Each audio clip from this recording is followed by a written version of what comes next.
Reciban nuestro saludo al iniciar la actividad orientadora número 6 de farmacología clínica. La misma tiene como finalidad el estudio de los principales grupos farmacológicos que modifican las funciones del sistema cardiovascular y tienen utilidad en el tratamiento de afecciones como la cardiopatía isquémica o arritmias cardíacas.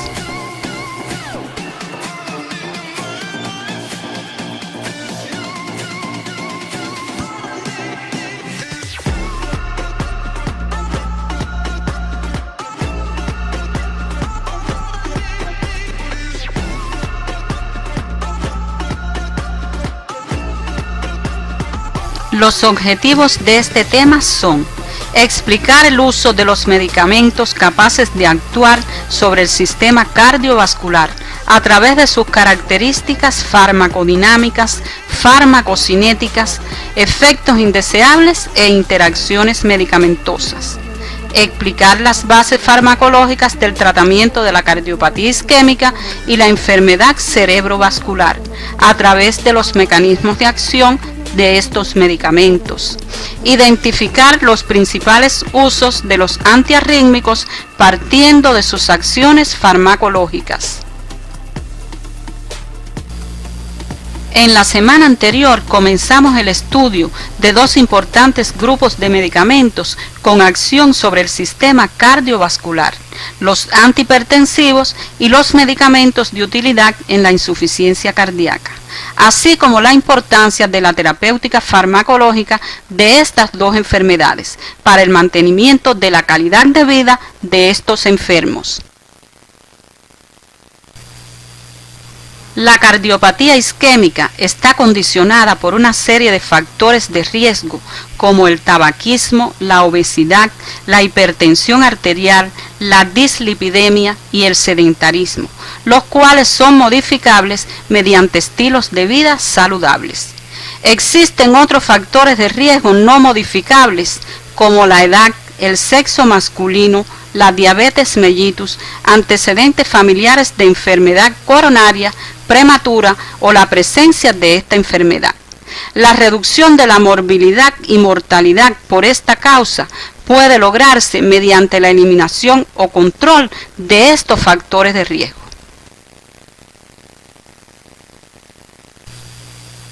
El principal síntoma de la cardiopatía isquémica es la angina de pecho, definida como dolor, opresión o malestar, generalmente torácico, atribuible a isquemia miocárdica transitoria, asociado principalmente con enfermedad coronaria obstructiva. La complicación más seria es el infarto agudo del miocardio, constituyendo una de las primeras causas de muerte en el mundo. Existen tres tipos de angina: la angina de esfuerzo, provocada por el ejercicio y asociada a ateroesclerosis; angina de reposo, asociada a vasoespasmo coronario; angina inestable, implica la evolución complicada de la placa ateroesclerótica. Aunque sea cual sea la causa, existe siempre un desequilibrio entre el aporte y las demandas de oxígeno del miocardio. El principal objetivo del tratamiento farmacológico es aumentar el aporte o disminuir las demandas de oxígeno del miocardio y conseguir disminuir el riesgo de infarto y la muerte. En segundo lugar, prevenir la recurrencia de síntomas y mejorar la calidad de vida de estos pacientes.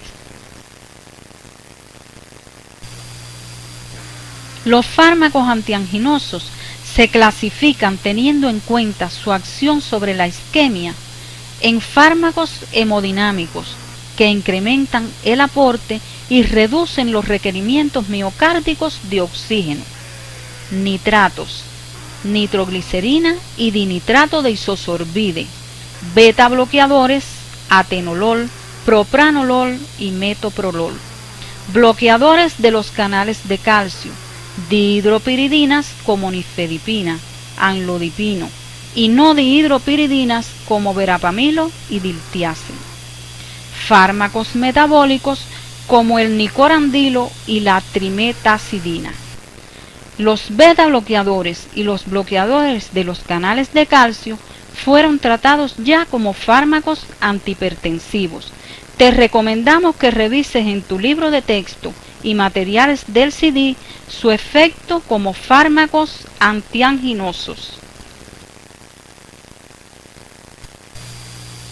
Los fármacos antianginosos más utilizados para el control de los síntomas agudos y el tratamiento de mantenimiento de la enfermedad son los nitritos. Los mismos actúan al liberar el radical libre óxido nítrico de la pared vascular. Este estimula a la guanilato ciclasa formándose el GMP cíclico, dependiente de quinasa.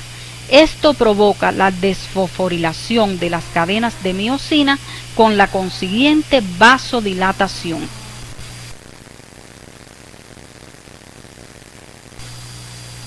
Los cambios hemodinámicos ocurridos son los más importantes en su efecto antianginoso y provocan venodilatación, reduciendo la precarga. Disminuyen la resistencia vascular periférica por vasodilatación arterial, reduciendo también la poscarga. La disminución del retorno venoso y la presión arterial reducen la tensión intramiocárdica y las necesidades de oxígeno del corazón. Reducen el trabajo del corazón y las demandas de oxígeno del miocardio. En los vasos coronarios provocan dilatación de los mismos y redistribución del flujo coronario desde la región epicárdica hacia el subendocardio. Además tienen un efecto antiagregante plaquetario, lo que les confiere también utilidad como fármacos antianginosos. Los principales efectos adversos son derivados de su acción vasodilatadora, como la cefalea, que aparece entre el 25 y 50% de los pacientes tratados. Su intensidad y duración pueden obligar a suspender el tratamiento. La misma disminuye o desaparece entre 1 o 2 semanas. Además puede aparecer rubor, vértigo, nerviosismo, taquicardia, mareos, sudoración, debilidad, hipotensión ortostática y la tolerancia a los nitritos, frecuente y que puede llevar a cambios en la frecuencia de administración. Otras reacciones adversas relacionadas con el sistema digestivo o cutáneas, te recomendamos las revises en tu libro de texto y otros materiales que aparecen en el CD de la asignatura. Los bloqueadores beta, como el propranolol y el atenolol, son fármacos de primera elección en el tratamiento de la cardiopatía isquémica. Los cambios hemodinámicos beneficiosos en la angina están dados por la reducción de las necesidades de oxígeno del miocardio al inhibir de manera competitiva las acciones de las catecolaminas sobre los receptores beta-1 cardíacos. Disminuyen la frecuencia cardíaca, disminuyen la conducción auriculoventricular, disminuyen la fuerza de contracción del miocardio y producen disminución de la presión arterial. Son fármacos de primera elección en el tratamiento de la angina estable, donde aumentan la tolerancia al ejercicio y disminuyen el consumo de nitroglicerina. En la angina inestable, en el infarto agudo del miocardio y en la prevención secundaria del infarto. Con la suspensión brusca de estos fármacos puede aparecer exacerbación de la crisis de angina e infarto agudo del miocardio, por lo que se deben retirar gradualmente. Se contraindican en la angina variante de Prince-Metal, ya que agravan el vasoespasmo, como consecuencia del predominio de la actividad de receptores alfa en los vasos coronarios al estar bloqueados los receptores beta. Todos los fármacos del grupo de los bloqueadores de los canales de calcio son eficaces en el tratamiento de la cardiopatía isquémica. Estos disminuyen la entrada de calcio a través de los canales lentos dependientes de voltaje al músculo liso vascular y al músculo y tejido de conducción eléctrica del corazón e impiden la participación del calcio en el mecanismo contráctil. Los efectos hemodinámicos más importantes de estos fármacos se deben a la disminución de la resistencia vascular periférica, disminución de la presión arterial, disminución de la presión sistólica ventricular, lo que lleva a una disminución de la poscarga y a una disminución de las necesidades miocárdicas de oxígeno. Por otro lado, se produce una disminución de la resistencia vascular coronaria, lo que se traduce en un aumento del aporte de oxígeno al miocardio. Las plaquetas juegan un papel primordial en la génesis de las enfermedades tromboembólicas, al estimular localmente los factores de la coagulación sanguínea, lo que refuerza aún más la agregación plaquetaria. Por tanto, los fármacos antiagregantes plaquetarios son de gran valor terapéutico en estas enfermedades y contribuyen de manera importante en la disminución de la mortalidad por estas enfermedades. Los antiagregantes plaquetarios son un grupo de compuestos cuyo principal objetivo es evitar la activación de las plaquetas. Se clasifican según su mecanismo de acción en inhibidores de la ciclooxigenasa, donde encontramos al ácido acetilsalicílico, antagonistas del receptor para el ADP, como la ticlopidina y el clopidogrel, y otros como los antagonistas de las glicoproteínas 2B, 3A, los inhibidores de la activación plaquetaria y los inhibidores de la enzima tromboxano sintetasa y receptores de tromboxano.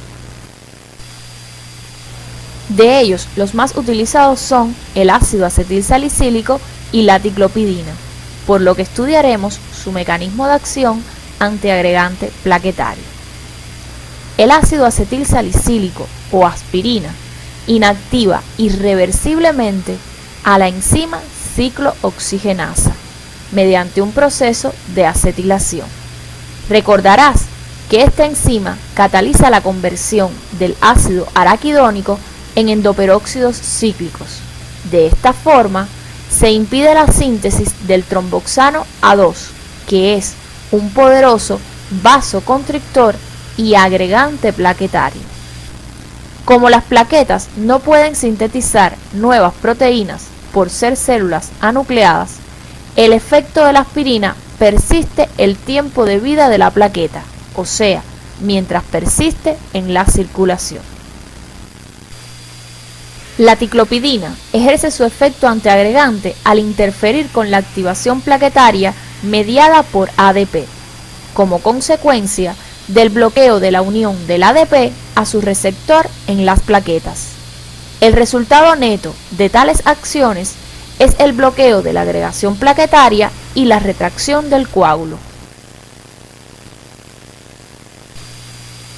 Los efectos indeseables más importantes de la aspirina a las dosis empleadas como antiagregante plaquetario son los trastornos gastrointestinales como dolor epigástrico, acidez y náuseas.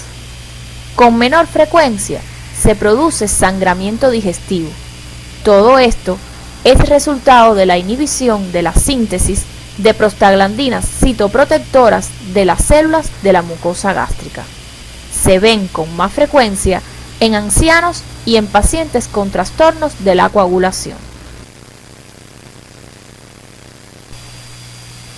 La ticlopidina puede provocar náuseas y diarreas, erupciones cutáneas maculopapulares y urticariformes, hemorragias leves en un 5% y severas en un 1% de los pacientes, neutropenia severa pero reversible en el 1% de los casos, aumento de los niveles de colesterol sérico sin alterar la relación HDL LDL. Los antiagregantes plaquetarios tienen una indicación común: la prevención de los accidentes trombóticos en el sector arterial. De esta forma están indicados en enfermedades cerebrovasculares como la isquemia cerebral transitoria y la prevención secundaria de la enfermedad cerebrovascular. En enfermedades cardiovasculares como la angina inestable, prevención primaria de infarto de miocardio, prevención secundaria de enfermedad coronaria, postoperatorios de puentes coronarios y válvulas cardíacas protésicas. Enfermedades renales como mantenimiento de la permeabilidad de fístulas arteriovenosas y reducción de la progresión de la enfermedad glomerular. En todas estas indicaciones es el ácido acetil salicílico o aspirina el medicamento de elección.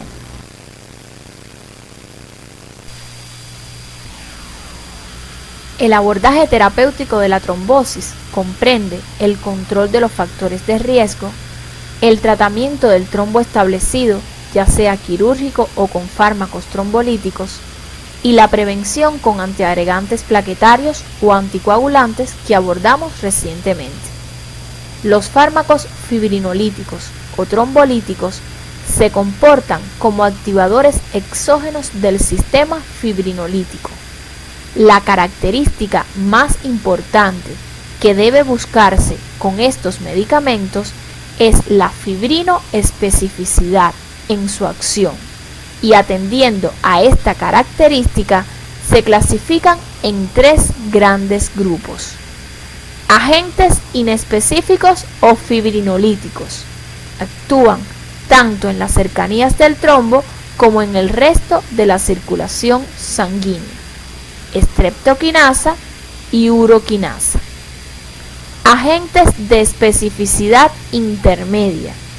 Están más tiempo en contacto con el trombo, pero no significa ausencia total de activación sistémica, la anistreplasa. Y agentes específicos o trombolíticos propiamente dichos, que son los que estimulan el proceso fibrinolítico solo donde hay fibrina, es decir, en el trombo, y no en la circulación sistémica. Ahí tenemos el activador tisular del plasminógeno recombinante y la prouroquinasa. La reacción adversa más frecuente de la terapia trombolítica es la hemorragia, que puede ser por dos factores: la lisis de la fibrina en el trombo fisiológico en sitios de daño vascular y por el estado lítico sistémico como resultado de la formación sistémica de plasmina, produciendo fibrinogenólisis y destrucción de otros factores de la coagulación, 5 y 8. La hemorragia cerebral es la más importante, apareciendo en 4 de cada 1000 pacientes tratados, observándose con más frecuencia en mujeres de bajo peso, hipertensos, casos de accidentes cerebrovasculares previos y en los ancianos. Otras reacciones adversas son las reacciones alérgicas, fundamentalmente con streptokinasa y uroquinasa, debido a su origen natural, y la hipotensión ortostática, que puede aparecer con cualquiera de los miembros del grupo. Los medicamentos fibrinolíticos son utilizados fundamentalmente en infarto agudo del miocardio, tromboembolismo pulmonar y trombosis venosas profundas, recordando que la precocidad en su administración es clave para un buen resultado terapéutico, por lo que su eficacia se reduce después de más de 12 horas de iniciado el proceso trombótico. Cualquier alteración en la génesis o en la conducción de los impulsos eléctricos que se desencadenan y extienden desde los miocitos provocará una arritmia. Los antiarrítmicos son un grupo heterogéneo de sustancias con propiedades electrofisiológicas que le permiten suprimir los trastornos del ritmo cardíaco. En la actualidad, continúan siendo el tratamiento de elección en la mayoría de los pacientes con arritmias, aunque diversas estrategias eléctricas y quirúrgicas pueden reemplazarlos en determinados grupos de pacientes.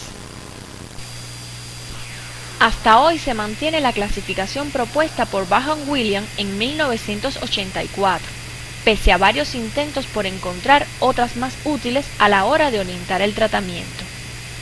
Son antiarrítmicos de la clase 1 los bloqueadores de los canales de sodio, de la clase 1A como la quinidina, procainamida o disopiramida, 1B como la lidocaína, la mesilectina y la difenilidantoína, y de la clase 1C como la propafenona o la flecainida.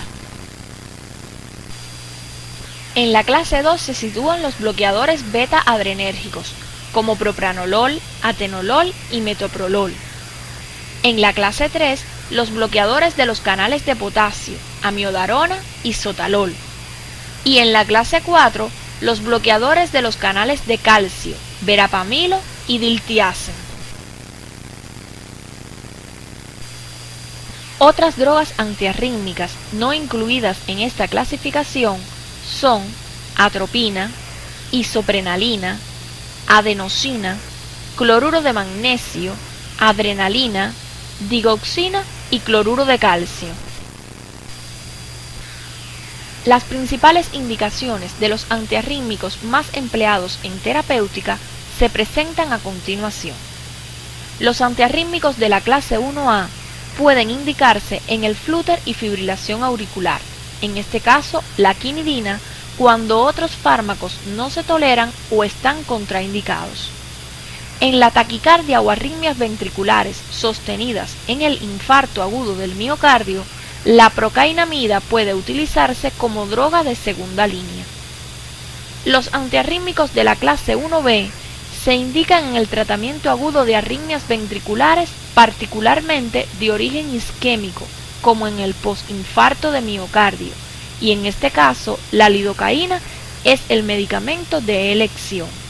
En las arritmias por digital se puede utilizar la difenilidantoína. Los antiarrítmicos de la clase 1C pueden indicarse en la fibrilación auricular de reciente comienzo, en las taquicardias por reentrada intranodal y en el síndrome de Wolff-Parkinson-White si no es posible hacer la ablación con catéter, en la taquicardia ventricular sostenida con peligro para la vida.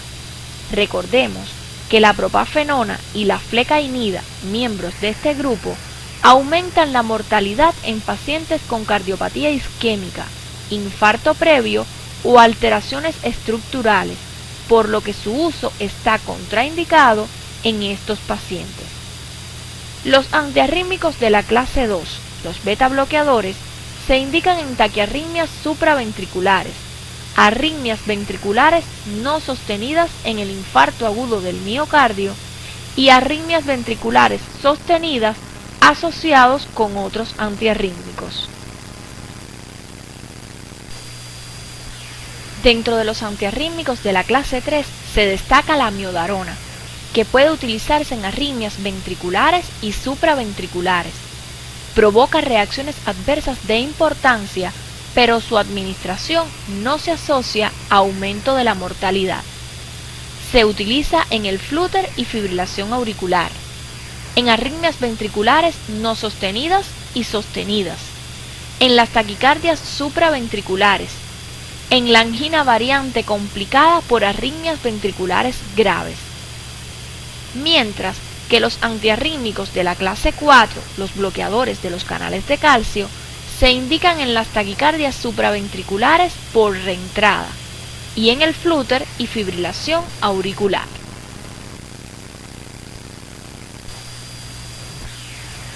El empleo de este grupo de fármacos requiere tener presentes sus riesgos y beneficios. Los fármacos antiarrítmicos pueden reducir los síntomas relacionados con la arritmia.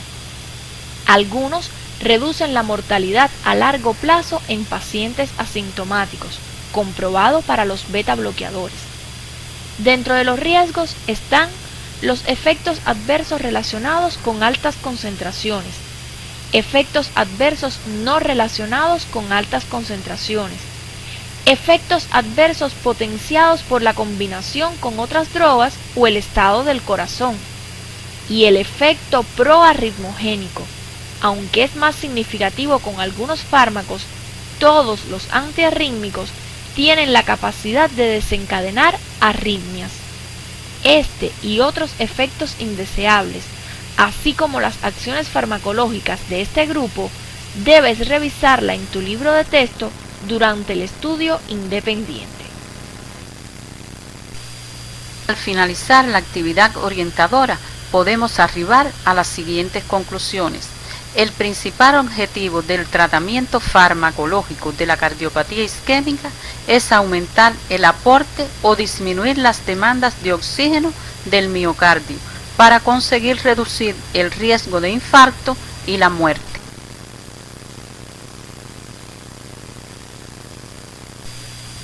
Los nitritos, beta bloqueadores y bloqueadores de los canales de calcio están indicados en el tratamiento de la angina de pecho, solos o combinados.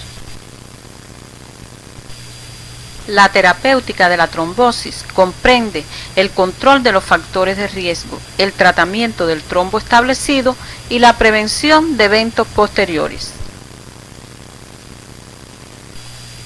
Los antiarrítmicos se indicarán en las arritmias sintomáticas cuando el poder profiláctico del fármaco supere sus efectos indeseables. Este tema lo puedes revisar en el libro de texto Farmacología Humana de Flores. No olvides revisar otros materiales que se orientan en la guía de estudio del tema y se encuentran en el CD de la asignatura. El dolor se define como una sensación desagradable, subjetiva y asociado a un componente emocional que en ocasiones no se correlaciona con el daño objetivo. En la próxima actividad orientadora estudiaremos los fármacos empleados en el tratamiento del dolor, las diferencias en las indicaciones de antiinflamatorios no esteroideos, hipnoanalgésicos y anestésicos locales, basadas en el tipo de dolor y las características del medicamento.